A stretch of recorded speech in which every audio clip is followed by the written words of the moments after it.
Ok, bây giờ anh đang ở sân khấu ở trong sòng bài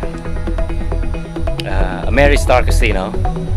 So anh sẽ dẫn này vô cho các bạn coi nha. Stage ở đây, ok.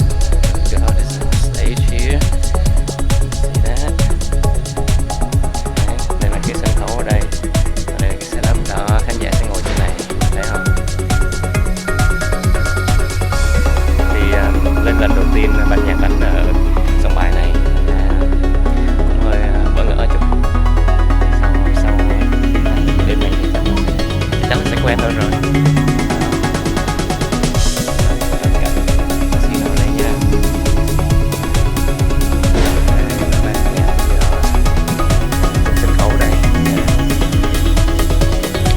Trên coi trên làm sao nha, các bạn coi đó, cái văn phòng của người ta.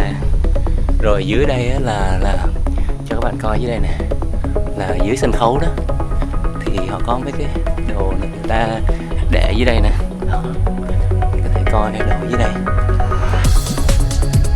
các bạn thấy không, rất là nhiều đồ.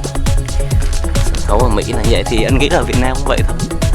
Đó, mình đang ở dưới gầm sân khấu nha, dưới gầm sân khấu đi rất là nhiều đồ đẹp.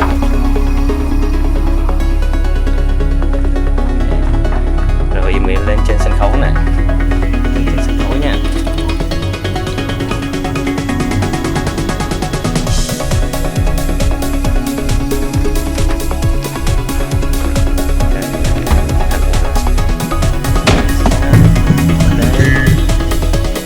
Bass, anh Dũng đến bass. Come on, play something. There we go. Here we go. Yeah. Đó. Oh wow, here. BlackJax. Here we go. Yeah, sao kỳ vậy? Why? Thì về thay thôi. Em có mang theo mà. Có không? I do have it. Yes. Đây là anh Tín guitar nha các bạn nha. Okay. Đây là Luân đánh trống, drummer. Here we go. This is his drum. It's brand new drum set. Really just sexy. For this show. Yeah, just for the show. Very sexy. After this show will be sale. This is the view. So you can go on here. So you can hear. There we go. Whole scene. Rick is our engineer today. Oh, here we go. Here's Rick. We need this guy. He's gonna make it sound really good. Alright.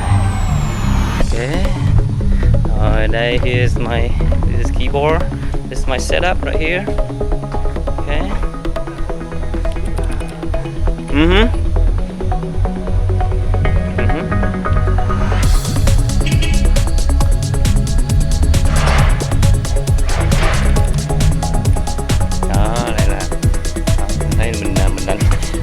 Setup giống như là cái pyramid, kim tự tháp đó, từ nhỏ tới lớn. Okay.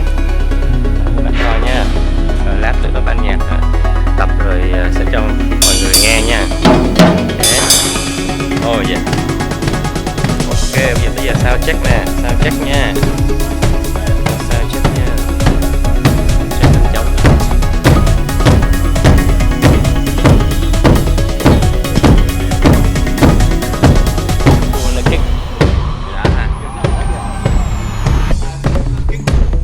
We're good, yeah.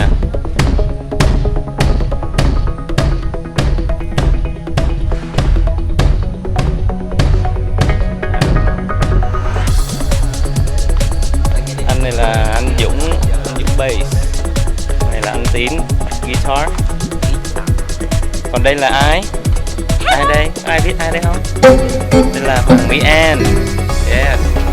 Trung tâm Paris by Night.